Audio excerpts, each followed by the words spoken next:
Okay, well, we're moving on. Fortunately, the tape ran out, and it was just as I was making a mistake. I did not read the little 2, so I've got to get my glasses. I thought it was base 10 and went out to 1,000, but it definitely does not. You put them together. This 2 comes in as an exponent, and then the subtraction means you divide when you make this into a single log, but it is base 2. The 2 comes over. 2 to the 3rd is 8. And now I just cross multiply and solve. This can be over an invisible 1, and then 8 times 3 is 24, 8 times 10 is 80, and then I solve it by factoring, and so you get 2 solutions, both of which do work, because 3 times 4 is 12 minus 10 is positive, and then taking the log of positive. So there are 2 solutions there. Alright, now next page. Write as a single logarithm. Alright, so there's 1, 2, 3 logs here. I'm going to combine them. This comes in as an exponent and it becomes the cube root of m. I'm subtracting n squared then, so I'm just going to do this in parts. So this becomes the log of the cube root of m over n squared, and then when I add this log I can bring in the p and I can just put this in the numerator because it's p over 1, close the parentheses, and now I have it as a single log. Okay, so it's just undoing those logarithmic rules. Expanding, I'm not going to ask one like this because it's hard to know when to stop, but we're doing the same thing except spreading it out. So here's division, so this is going to be then log base 7 of the 4th root of ab to the 5th, then minus log base 7 of n to the 3rd. Okay, the 3 can come out front.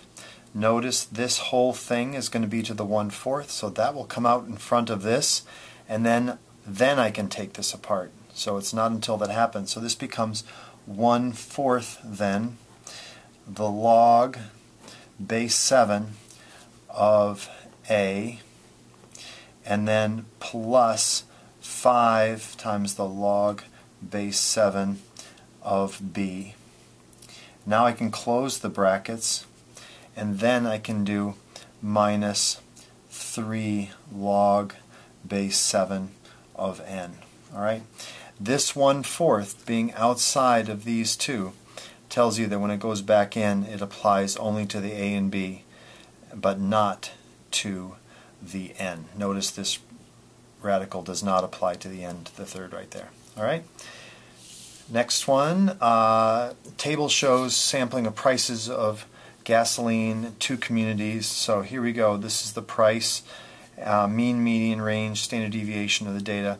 You're going to put this into your calculator. It's going to be L1 and then L2, and you can do single variable stats to both of these, and it will tell you the mean. It will not tell you the median or the range, but it will tell you the standard deviation. I'm assuming this is a sampling of a community, so it's going to be the SX standard deviation. And then find the percent of data within 1 standard deviation. Well, that's the empirical rule. It's going to be very close to 68%. I will do that out, but it takes too long, I think, and it's so calculator intensive that you'll see that's how I will do it on the calculator. All right.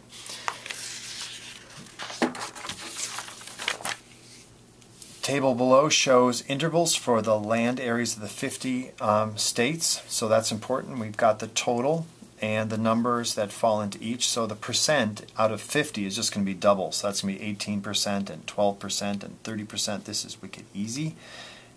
And then we will make a relative frequency histogram, so that's, we've got our land area divided into like little pigeonholes. So I'm going to go down here, and then we'll do 0 to 19, that's the 20, and then there's 40, and there's 60, and there's 80, and there's 100 right there, and then that's 120, that's 140, and 160, and then it's 160 and over is going that way. Okay, so In this first, we can do by percent if the maximum percentage we have is 30.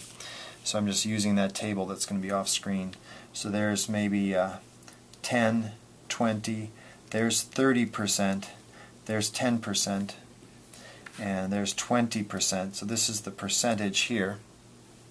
And I will just go, and so for this first category from 0 to 19, that's 18%. So I'll go out to there. And then it's 12% for the next one. And then it's 30%, that's where it shoots way up to the highest one. And so on and so forth down to 15%. The trick is I'm just trying to go as quickly as possible. 10%. Oops, 10% is right there, and just not make a mistake. From 100 to 119 is 6%. There's 5, 6, and then it goes 2%, and then 4%, and then 4%. And then you're just going to draw your lines like this. I'm not doing it very carefully, but that gives you a frequency distribution there. All right, and so what is this? I'd say it's skewed. It's somewhat skewed, and it's skewed right. So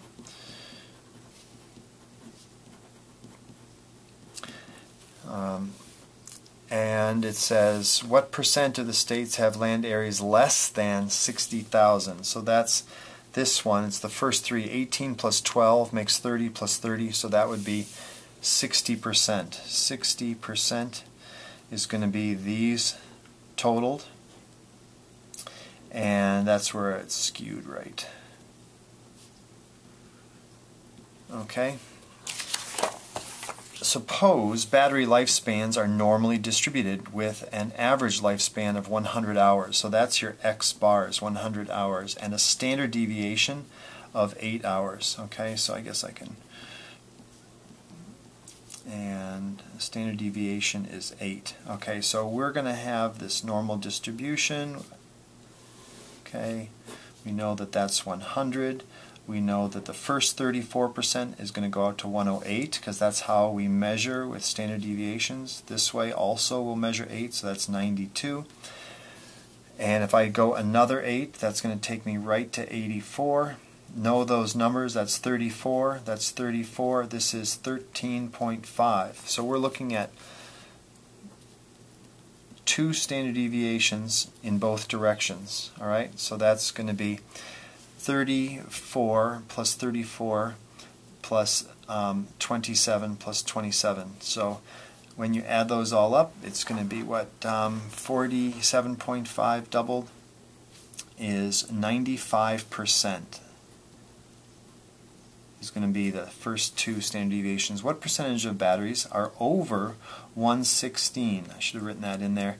Well, more than 116 is going to be 2.5%. All right.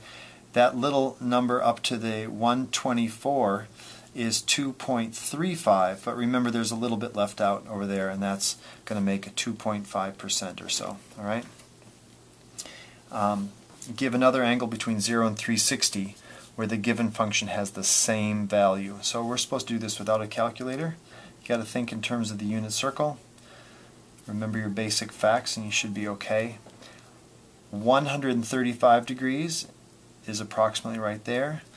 That is 3 pi over 4. The coordinates there, it's the same amount out and the same amount up. They're the radical 2 over 2 in the negative direction because I'm going negative x before I go positive y, and that's positive radical 2 over 2. So this is going to be the cosine value of 135, and then this is the sine of 135. All right, cosine is with the x, sine is with the y value. So what's another cosine value? The same cosine value will be the same distance in x, so I just simply am going to go below to find the angle where I go out the same x amount, and that's going to be 45 degrees past 180, so that's going to be equal to the cosine of 225 degrees. So that's the angle. Give another angle. That's the angle. For sine of 195, it's going to work the same way. 195 is going to be just out here past it's hard to draw it on the same thing, but the sine value is the same y value. So I'll draw across here, and it's going to be this value.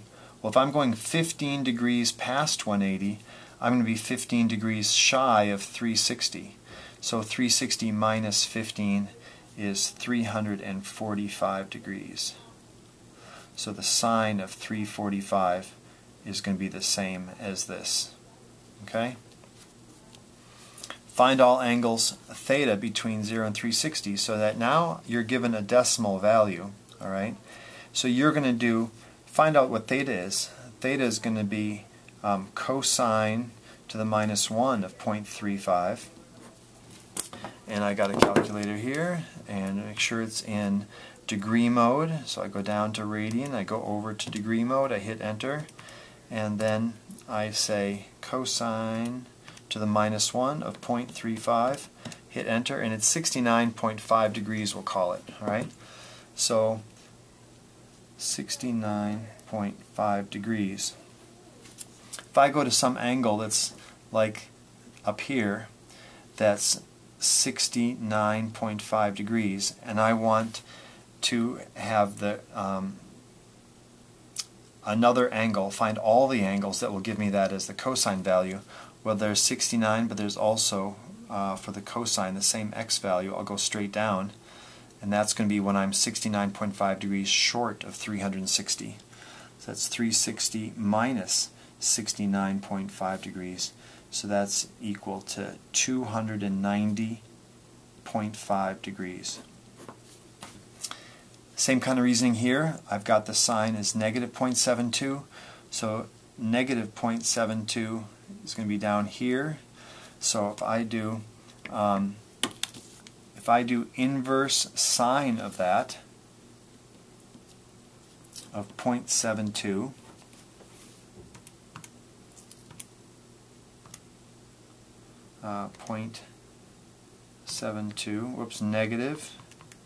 negative 0.72, I get negative 46 degrees. So that will be, this angle here is going negative 46 degrees. So that will be the same as if I go 46 degrees beyond 180. All right. Again, just use the symmetry of a drawing, I think, to reason that out. I'm not sure that's the most kosher way, but I think for you guys on the exam it might be the most reliable way. If you know, if you're getting negative 46 degrees, gives you this sine value where that is decimal negative 0.72, you know that you can go that way, and you've come down 46 degrees, so I'm going to go 46 degrees beyond 180. 180 degrees plus 46.1 degrees equals 226.1 degrees. All right? Oops, I wrote it in the wrong place. That was silly. 226.1 degrees. What is the length of the missing side? Draw a little rough draft triangle with A, B, and C. There's A and B and little b and big C and little c. We know that A is 75 degrees, B is equal to 8, and C is equal to 7. Okay, well my rough draft is actually pretty close. That is around 75 degrees. 7 and 8 are approximately equal. This is law of cosines. Use your equation bank, and you've got then 7 squared plus 8 squared minus 2 times 7 times 8 times the cosine of 75 degrees is equal to a squared. Okay, that's the opposite of 75. So that's 49 plus 64 minus 56 times 2 is 112, and cosine of 75 is 0.2588. I'm just going to take this opportunity to multiply it, times it by 112, and that's 28. And I'm going to subtract that, so I'm going to multiply it by -1. That's negative 28, and then I'm going to add that to 64 and 49. And I get cosine of 75. And I get 84.01 equals a squared. So I take the square root of that. I'm going to just raise it to the 0.5, and I get very close to 9.166. Alright, so that's what A is equal to. What is the length of the missing side? So we just found it. That's what A is. Then finally, we are going to find the exact value of each trig ratio without using a calculator. I'll put that away. So sine of 60 degrees, this is where unit circle comes in handy. 60 degrees is this one. It's the short length, and then the long length. This is a radius of 1, so that's going to be 1/2. If you know 30, 60, 90 triangle, this is 1/2 times radical 3 is that amount. So it's radical 3 over 2. Same deal. Cosine 225, that's this. It's the same amount we go out and the same amount we go down. This is in the negative direction, and it's that negative radical 2 over 2. You've only got a few values to memorize. The tangent of 11 pi over 6, that's going to be 11/12 of the way. So this is the long and then the short. The tangent is equal to the sine of theta over the cosine of theta. So it's asking about both coordinates. The sine is the down amount. That's going to be negative 1/2. The cosine is the positive amount. That's radical 3 over 2. The 1/2s cancel, and you get negative 1 over radical 3. And we're going to be grammatically correct. Radical 3 over radical 3 is just the number 1. We multiply and we get minus radical 3 over 3. That's the very best answer. I think that you would get major credit just for keeping it in that form. Try to cancel the 2's there, definitely, but either one of these for me is good. Okay, that's 2 more pages.